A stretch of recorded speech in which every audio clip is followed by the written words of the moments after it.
Hola Florida! Introducing Boricua Beer and Taino Light Beer. Boricua and Taino Light are crafted beers that are rich in flavors and brewed right here in Florida. Taino beer has a crisp, refreshing Caribbean flavor style when enjoyed chilled. Boricua beer is a craft ale with full body flavor that is a beer drinker's beer. Boricua and Taino Light Beers. Enjoy responsibly. I am for the child who's had 7 addresses in a single year because she's in foster care, because her father abused her, and her mother couldn't believe her. She is the child I am for. I am a volunteer child advocate. I am you. Florida residents call toll-free 866-341-1425.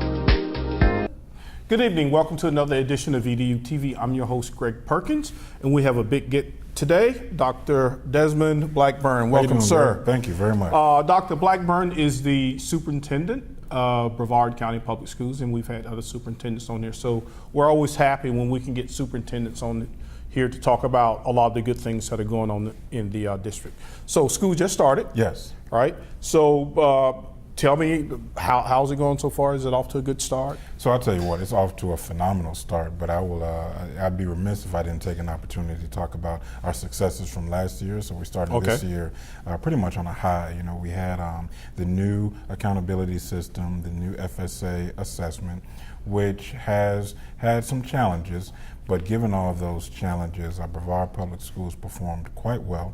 We're in a 4-way tie for 4th place for the highest ranking school district in the entire state of Florida. Congratulations. That's, thank you.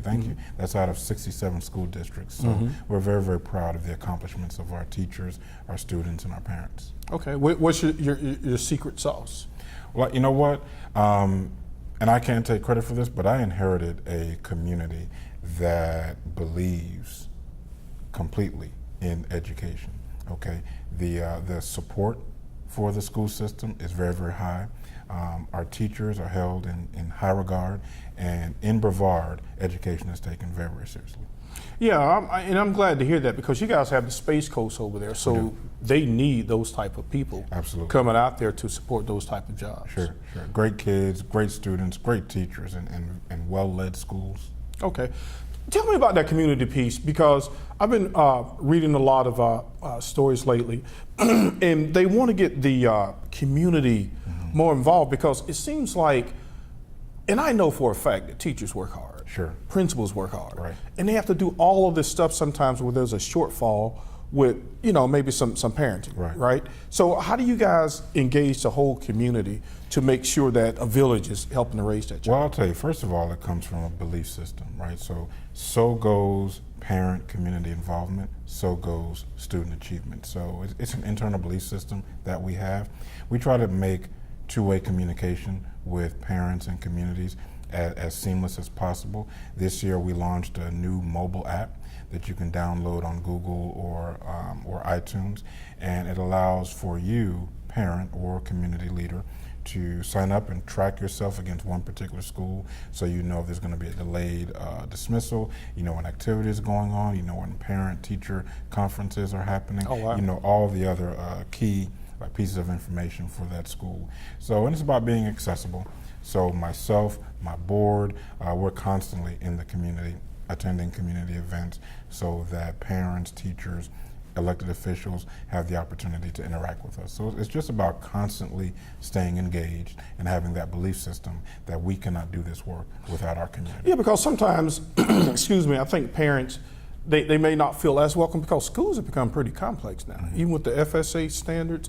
So how do you create that welcoming environment and create that type of culture where the parents feel comfortable coming So talking to you? not only are schools complex, but I would say really in the last 15 to 16 years, we've become much more security conscious and at our schools. Okay. So having to show ID badges, having single point of entry, fencing around our schools, those are all very, very important initiatives that we're implementing. But that said, it's about the greeting. So as the parent walks in, it's exquisite customer service. Great. And again, it goes back to our belief system. We cannot do this work without excellent interactions and relationships with our community, particularly our parents. Yeah, and that's great, because now I see a lot of superintendents are doing that and getting more social organizations involved. Right. Because I think you and we attended a similar conference and they were talking about suspension rates, and now even looking at that a little differently in terms of once that kid is suspended, we still want to provide those services for them. Right. And there's social events, and I thought you were going to mention there's social media also. We have a very robust presence in social media, Facebook, Twitter, LinkedIn, and so I think last metric I saw was at 60 to 65% of the public engage heavily in social media, and so we just try to meet our communities where they are. That's good. Now, regarding assessment in terms of rigor, Sure. It went from FCAT to FSA, and man, I looked at that FSA, even some of those math questions at the elementary level, you really got to be on the ball to do that. So tell me how you guys are meeting those challenges with the more rigorous standards. So one, hats off to our students, to today's student, because you're absolutely right. Their rigor and the expectations in today's curriculum far surpasses what you and I wrestled with when we were in school. Yeah. Our teachers, they know their content, okay? They're familiar with the standards. We work very collaboratively in small groups, okay? And we try to outline the intended curriculum.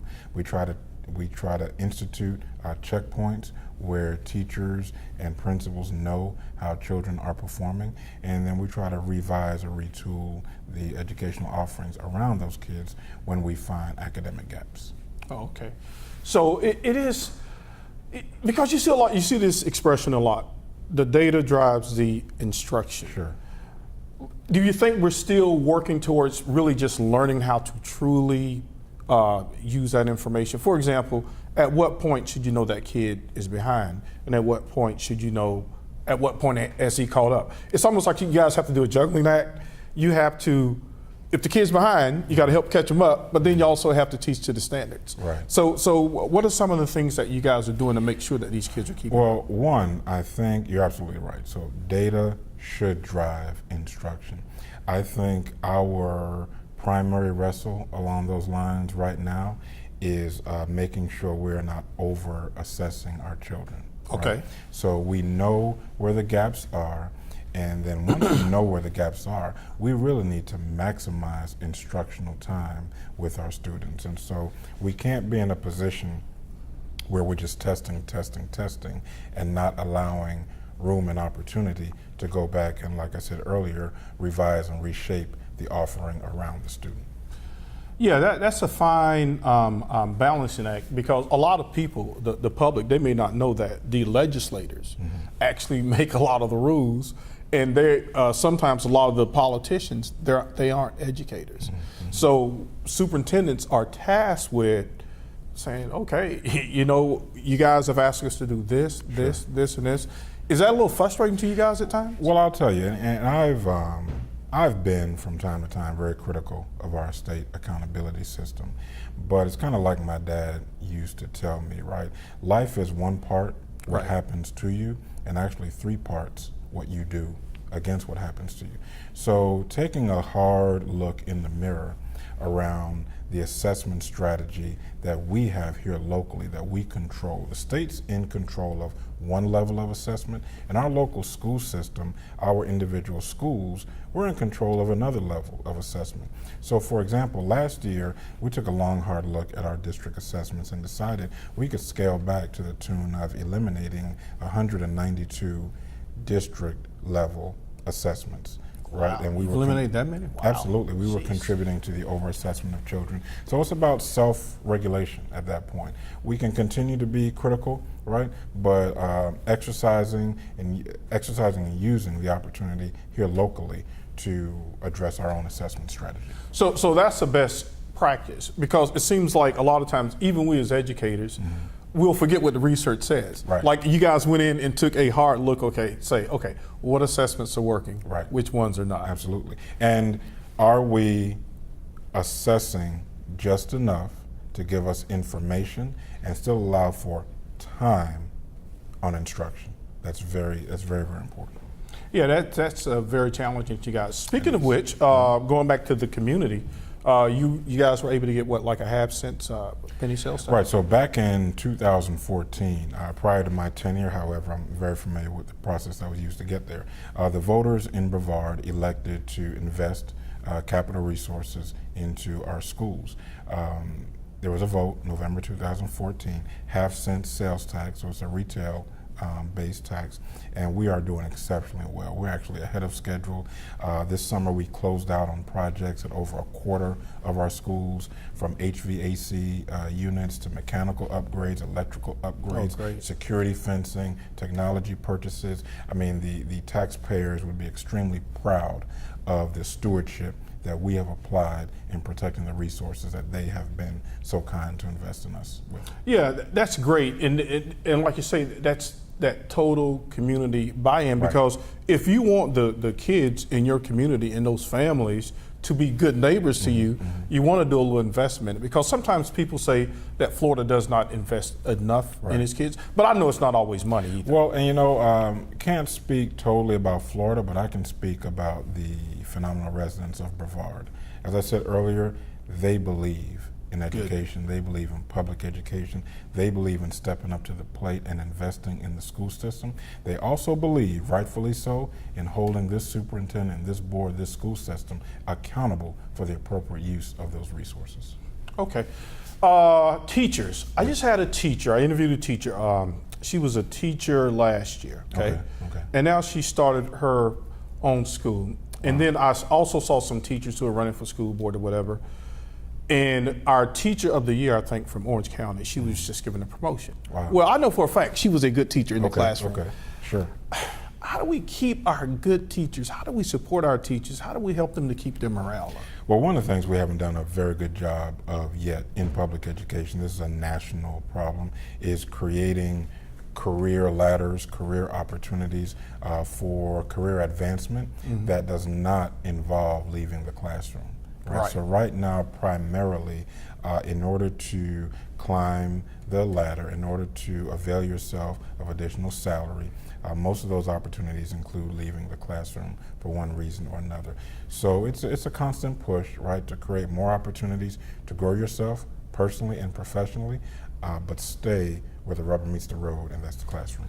Right, because you're losing a good teacher. Losing a phenomenal teacher, it sounds like. Yeah. However, I will tell you this, as phenomenal teachers matriculate up into areas of administration, their influence is even broader, right? Because now they have an opportunity to go out and recruit, select, train, mentor, retain other teachers. So while you're leaving the individual classroom, the reach that you now have as an administrator is quite beneficial.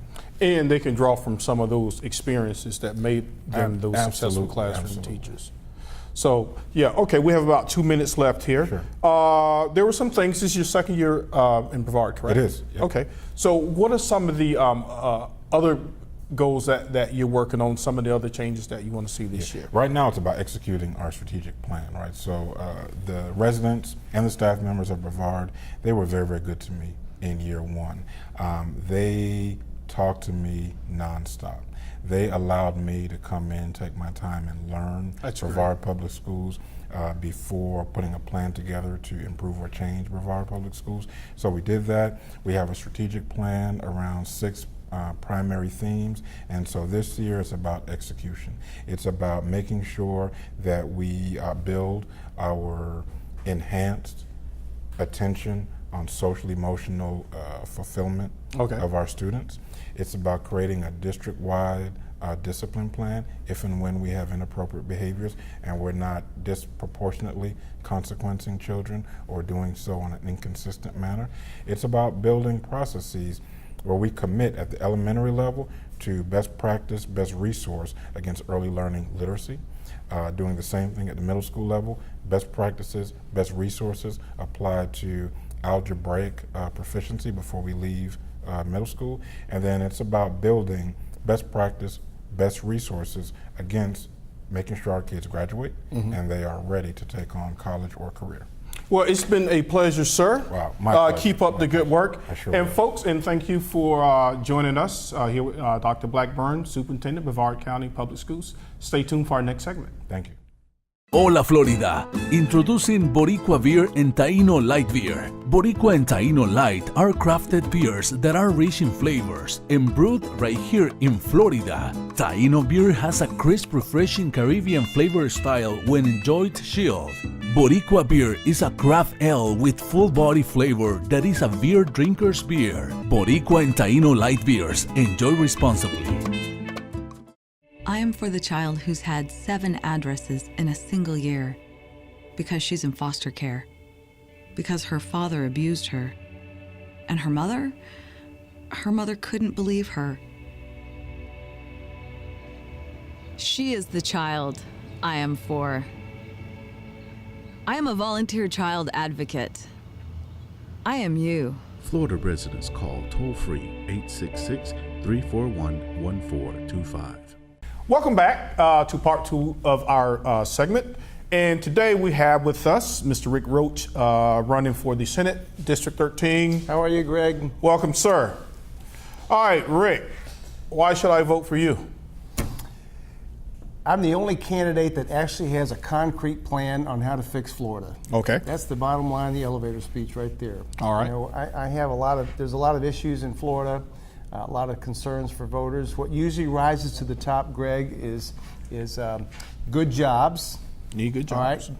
Medium to high wage jobs, crime, healthcare, and education. Are Okay. the 4 that rise to the top. Environment's important, a lot of things are important, but those 4 come up. And as an educator, a past educator, a lifetime educator, I've come up with a plan that says this: if you fix education, you will fix Florida, because that's where the logjam is we are creating a curriculum in Florida that doesn't really let kids match up with the good high wage jobs and the medium wage jobs. And when you do that, you create this cycle of the working poor. Cycle of poverty kicks into play. And we have some of the most depressing statistics that you can imagine. 48% of Floridians are in the working poor.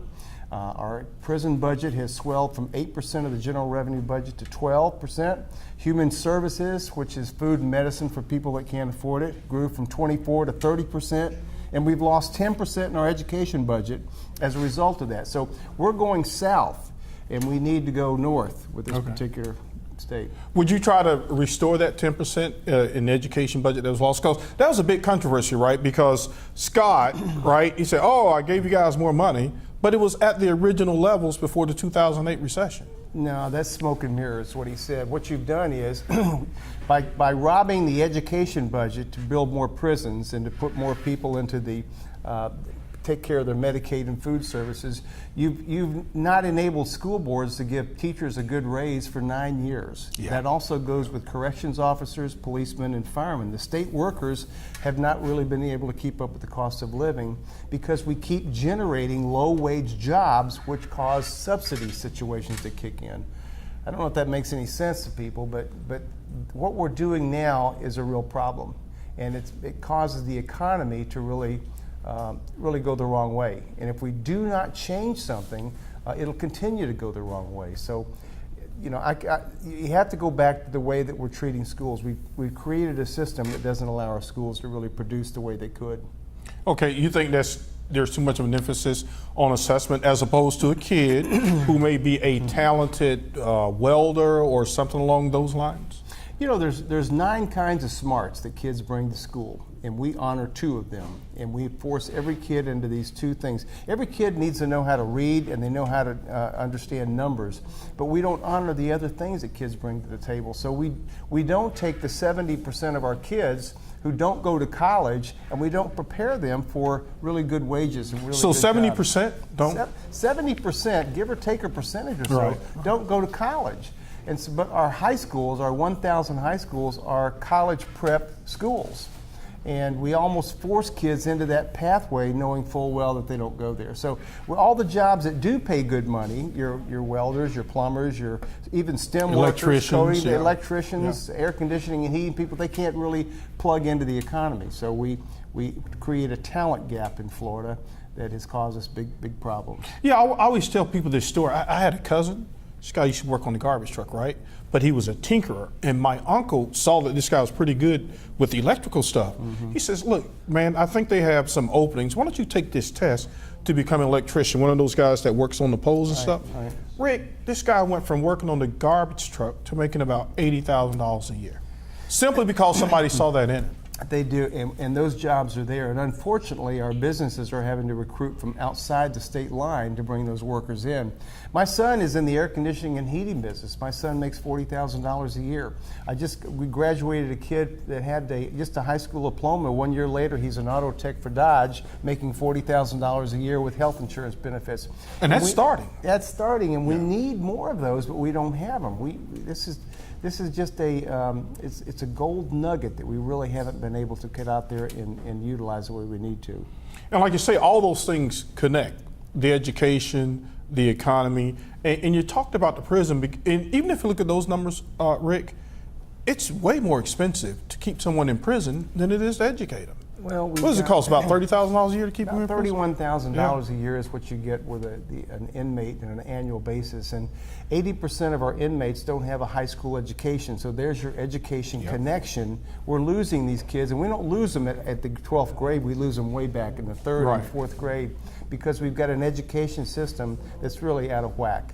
So that kind of thing bothers me. The recidivism rate in prisons is out of whack. It's 42%. So for every 100 prisoners that get out of prison, 42 go back the same year because they don't have a skill that will get them a $40,000 job. Right. And we have the capacity and the resources to do that. But we have a big logjam with the thinking in Tallahassee, and that's really got to change. Yeah.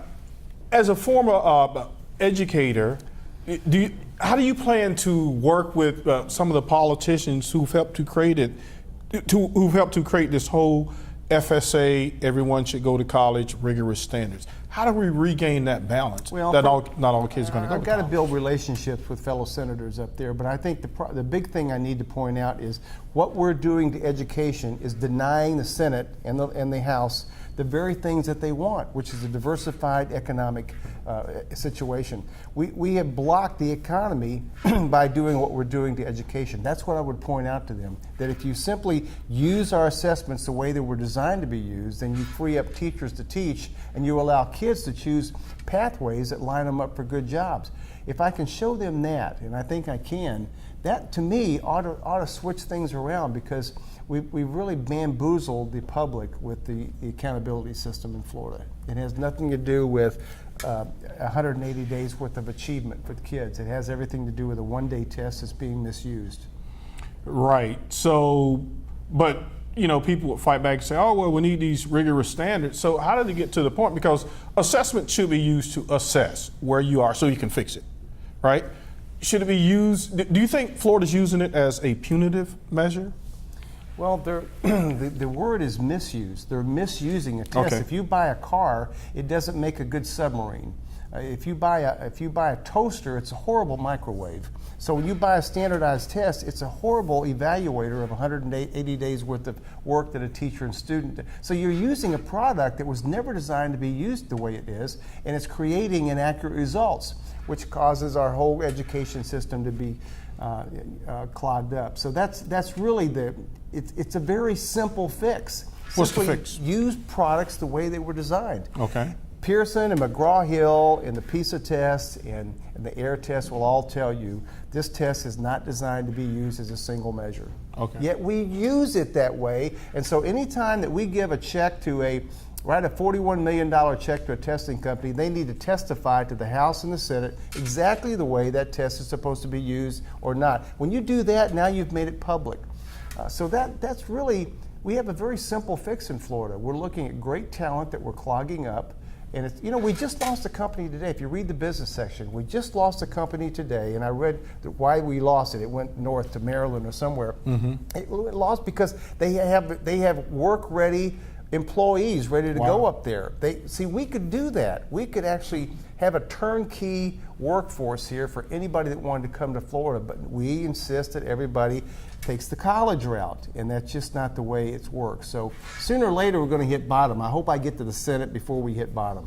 Yeah, I think based on what I've been seeing, a lot of what the superintendents have been doing, they have been pushing back just a little. I just had a guy in here from Brevard County, Dr. Blackburn, and he said they got rid of 192 district assessments. He said we were over-assessing the kids, right? And I think he sort of feels a little way that you do, like, let's use this to inform and correct the kids, not as something that's an end-all.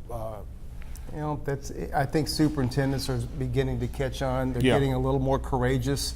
The bottom line is school board members and superintendents, I think, are a little fearful of the legislature, and it shouldn't work that way. The legislature should be in total support of the front line in education, and it's really not that way. So superintendents know, they're starting to catch on. You can't beat that score boosting game. You cannot beat it if you use it as a single measure.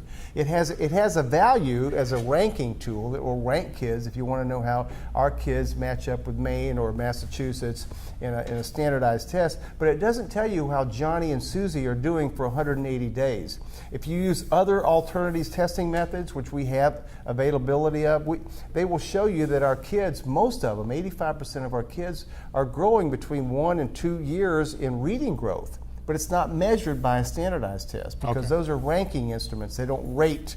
So we have plenty of rating instruments. The key is to show legislators that we can demonstrate to you that our kids are in fact growing, but we're using the wrong instrument to measure it. A teaspoon is a wonderful measure of sugar or honey or water, but it's a horrible measure of the temperature. And so by using an instrument that's not designed to measure something, you get an inaccurate reading, and that's what we're doing. I don't know how else to explain that, but it's really, it's almost ludicrous the way we have evaluated our schools. And you've got great teachers here in the state, but you've handcuffed them. You've blindfolded them and handcuffed them, and you've turned them into robots. That's what you've done. Right. And they're leaving. Yeah. They're leaving. No, you're right, man. There are a lot of teachers, because I look at their work schedule sometimes. A teacher's day is almost just beginning when she leaves. When she leaves the schoolyard, she's got all this other stuff to do.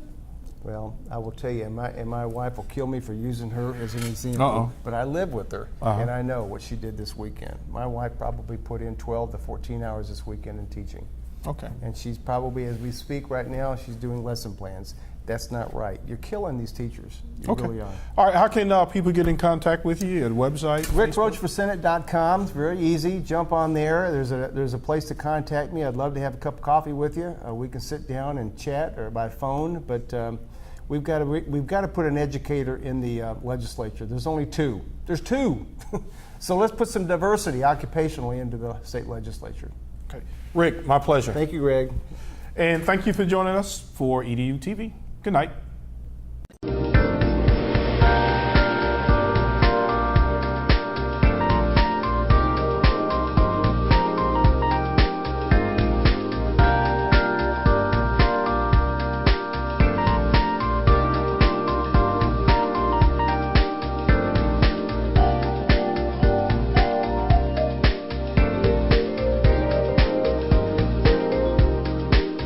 Hola Florida! Introducing Boricua Beer and Taino Light Beer. Boricua and Taino Light are crafted beers that are rich in flavors and brewed right here in Florida. Taino beer has a crisp, refreshing Caribbean flavor style when enjoyed chilled.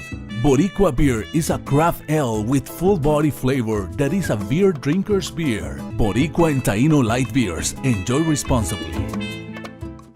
I am for the child who's had 7 addresses in a single year because she's in foster care, because her father abused her, and her mother couldn't believe her. She is the child I am for. Mira, ¿dónde tú estás? Ya estoy aquí, mi vida. ¿Pero qué están tomando? ¿Pero por qué? Porque me traje lo nuevo y diferente, Taíno Light Boricua Beer. Y lo más importante es que es lo nuevo y acabadita de salir al mercado. ¿Y saben buenas? Claro, ambas cervezas tienen los mismos beneficios que una copa de vino. Con menos calorías, la Boricua Beer 6%, fuerte pero con sabor. Y la Taíno Light 4.5% y es artesanal. Eso me gusta. Somos familia, calidad y sabor. Visita boricuabeer.com.